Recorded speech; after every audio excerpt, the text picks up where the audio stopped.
Assalamualaikum warahmatullahi wabarakatuh. Kami dari kelompok 5 akan mempresentasikan hasil kerja dari kelompok kami dengan materi reksadana syariah. Berikut adalah anggota kelompok kami. Yang pertama, Anissa Anggun Febriana dengan NIM akhir 096. Yang kedua, Dini Putri Fajarsari dengan NIM akhir 111. Yang ketiga, Evin Hidayanti dengan NIM akhir 118. Yang keempat, Febri Nurrahmawati dengan NIM akhir 123.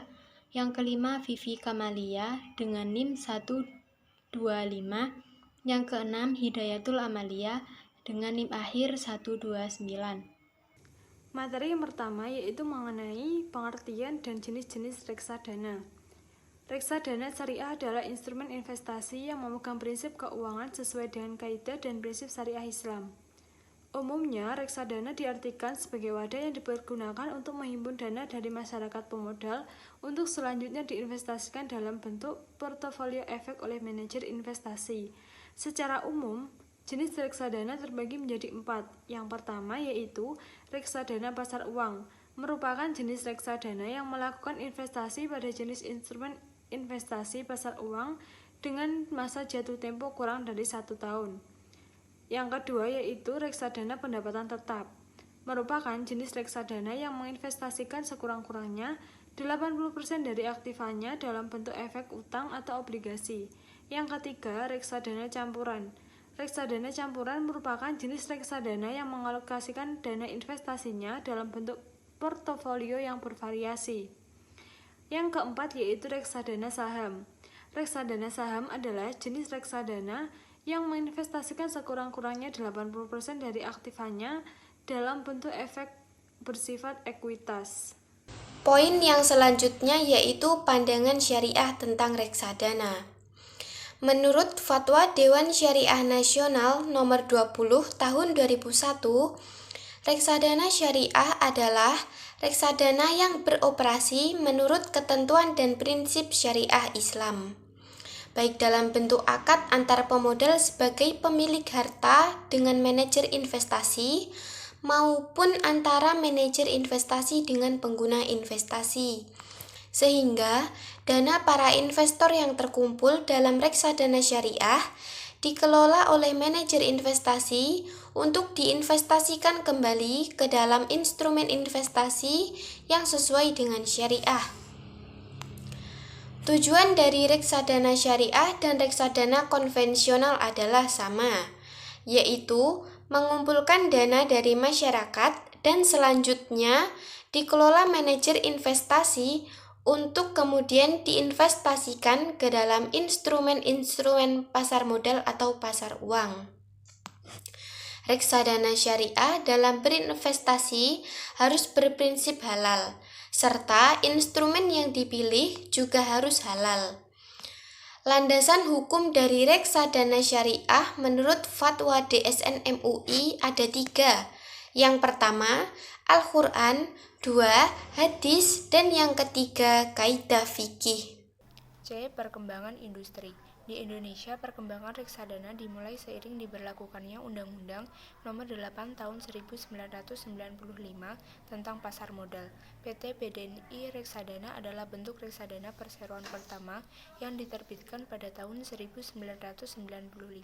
Sedangkan reksadana syariah diperkenalkan pertama kali di Indonesia pada tahun 1998 oleh PT Dana Reksa Investment, di mana pada saat itu PT Dana Reksa mengeluarkan produk reksadana berdasarkan prinsip syariah berjenis reksadana campuran yang dinamakan Dana Reksa Syariah Berimbang.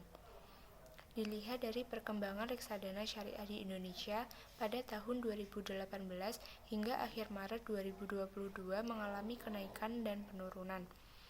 Berdasarkan pantauan Bareksa, penurunan AUM industri reksadana syariah secara signifikan terjadi sejak Mei 2021, di mana kala itu terjadi aksi jual atau redemption cukup besar pada jenis reksadana terproteksi yang dilakukan oleh Badan Pengelola Keuangan Haji.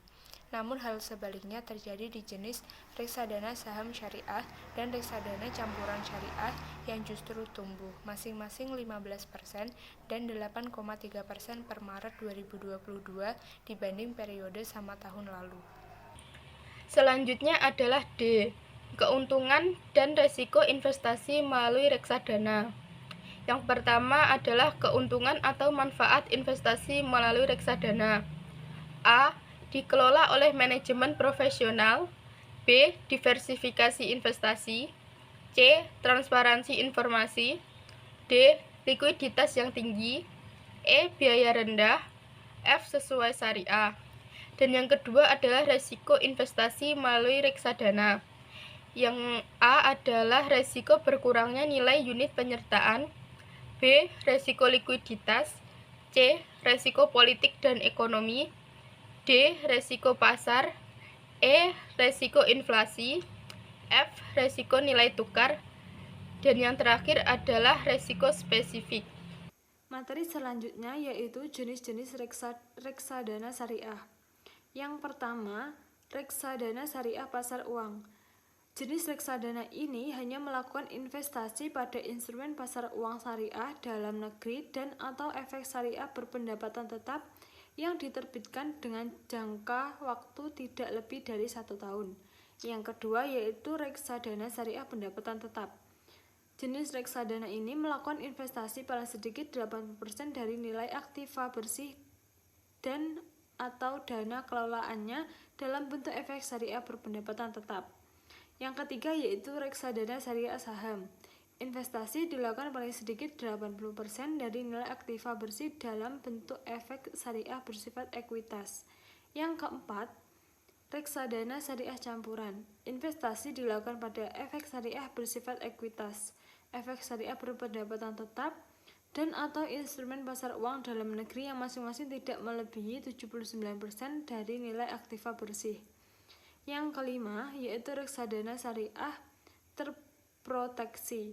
Reksadana ini melakukan investasi paling sedikit 70% dari NAB dalam bentuk efek syariah berpendapatan tetap dan paling banyak 30% dari NAB dalam bentuk saham syariah dan atau suku yang diperdagangkan di bursa efek luar negeri. Yang keenam yaitu reksadana syariah indeks. Jenis ini melakukan investasi minimal 80% dari NAB dalam efek syariah yang merupakan bagian dari suatu indeks syariah yang menjadi acuannya. Yang ketujuh yaitu reksadana syariah berbasis efek syariah luar negeri. Investasi setidaknya 51% dari NAB ke efek syariah luar negeri yang dimuat dalam daftar efek syariah yang diterbitkan oleh pihak penerbit DES. Yang kedelapan yaitu reksadana syariah berbasis suku. Investasi dilakukan sedikitnya 85% dari NAB ke suku, SBSN atau surat berharga komersial syariah yang jatuh temponya 1 tahun atau lebih dan masuk kategori layak investasi. Yang kesembilan yaitu Exchange Trend Fund. Reksadana ini berbentuk kontrak investasi kolektif yang unit penyertaannya diperdagangkan di bursa efek. Yang ke-10 yaitu reksadana syariah berbentuk kontrak investasi kolektif penyertaan terbatas. Reksadana ini menghimpun dan dari pemodal profesional untuk diinvestasikan pada portofolio efek tidak terbatas pada instrumen pasar modal namun juga pembiayaan terhadap sektor real. Materi selanjutnya yaitu teknik pembagian hasil pada reksadana syariah. Pada reksadana konvensional, pembagian keuntungan dilakukan antara pemodal dan manajer investasi berdasarkan perkembangan suku bunga.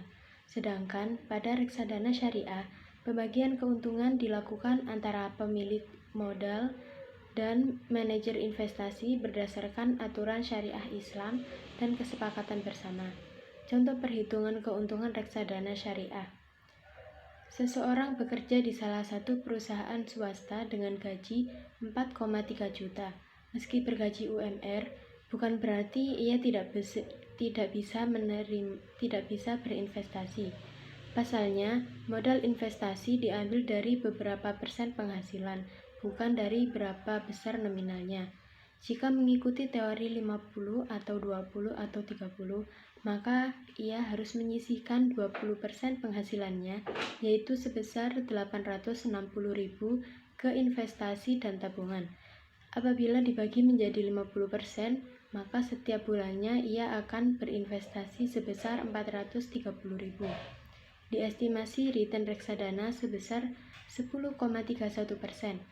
Berapa imbal hasil yang didapatkan ia jika rutin berinvestasi setiap bulan sebesar 430.000. Nominal investasi per bulannya yaitu 430.000, jangka waktu 1 tahun, return per tahun 10,31%.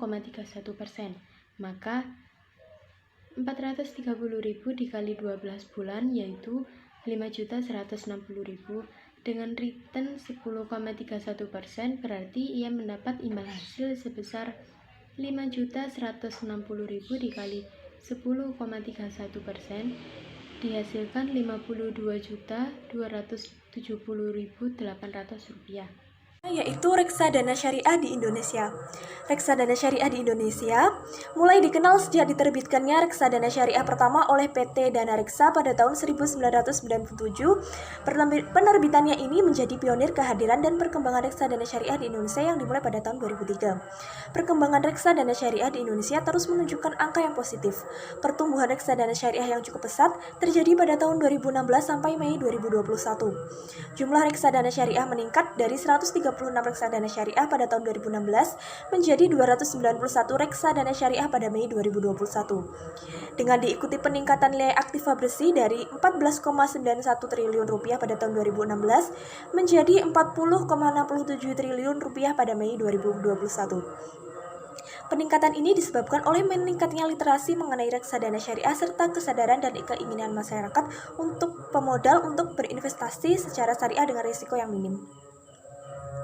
Jenis reksadana syariah menurut Sutedi antara lain yang pertama yaitu money market atau reksadana pasar uang, yang kedua fixed income funds atau reksadana pendapatan tetap, yang ketiga ada equity funds atau reksadana saham, dan yang keempat ada mixed funds atau reksadana campuran.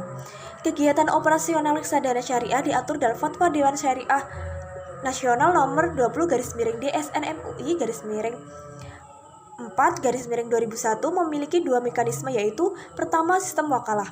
Sistem ini dilakukan ketika kegiatan operasional terjadi di antara pemodal dengan manajer investasi. Kedua, sistem mudharabah. Sistem ini dilakukan ketika kegiatan operasional terjadi di antara manajer investasi dengan pengguna investasi. Pembagian keuntungan dalam sistem ini didasarkan pada proporsi yang telah disepakati antara pemodal yang diwakili manajer investasi dengan pengguna investasi. Adapun risiko kerugian investasi ditanggung oleh pemodal sebesar dana yang diberikan pada manajer investasi tidak menanggung risiko tersebut selama bukan disebabkan oleh kelalaian. Sekian presentasi dari kelompok kami, semoga dapat bermanfaat bagi kita semua. Akhirul kalam, wassalamualaikum warahmatullahi wabarakatuh.